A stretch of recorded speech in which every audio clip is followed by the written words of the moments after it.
The weird pit of magma beneath Yellowstone, the supervolcano of Yellowstone, is still a mystery for geologists. The pit of magma beneath Yellowstone Caldera is still an enigma in many ways, but researchers are now closer than ever to understanding how it became the powerhouse of the supervolcano. We know Yellowstone has 60% of the world's geysers and over 10,000 hydrothermal areas. A new computer model of the magma plume reveals 7 million years of underground unrest, leading up to the creation of the dual magma chambers that animate the Yellowstone caldera in modern times. This is what scientists report in a new study. This is, for the first time, the numerical look at how magma distributes itself in the crust.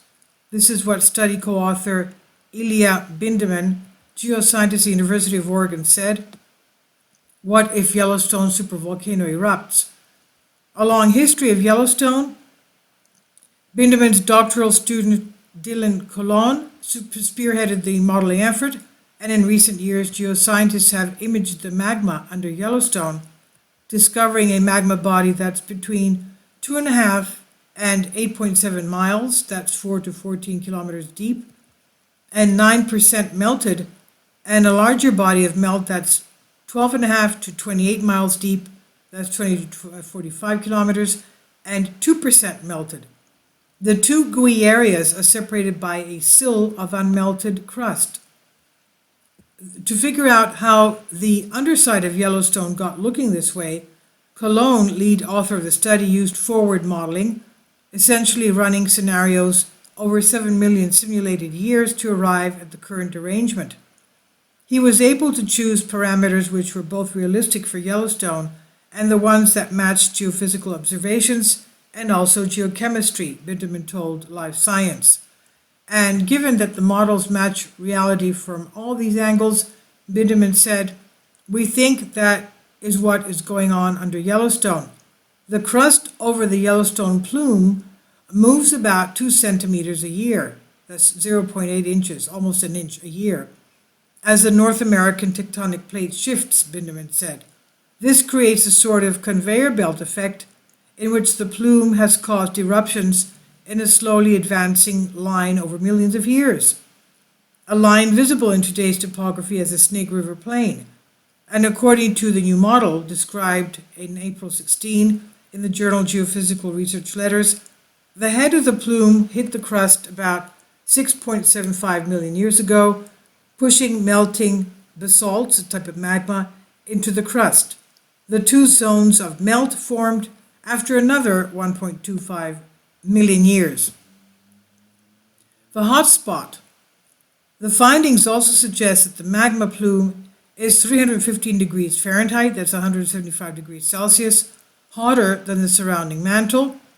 Cologne is now working on a paper about the geochemistry of the model, Bindeman said. The geochemistry is important, Bindeman said, because Yellowstone's magma is bizarre. It's particularly depleted in the isotope oxygen-18, or atoms of oxygen with 10 neutrons, rather than the normal 8 in their nuclei.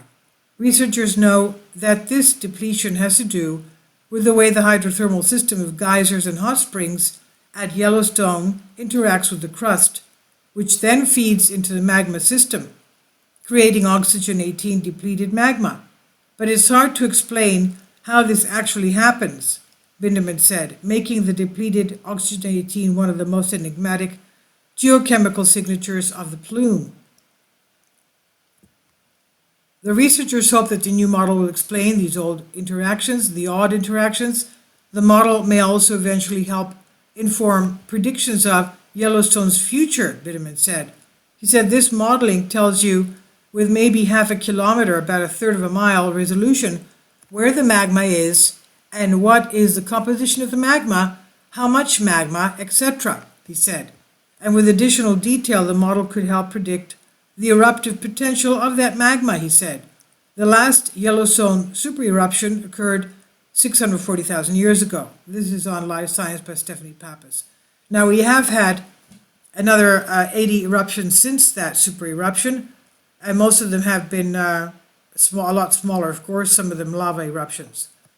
Just about every 6,000 years there's an eruption of course not a super eruption. Please leave your comments. Thank you for your support.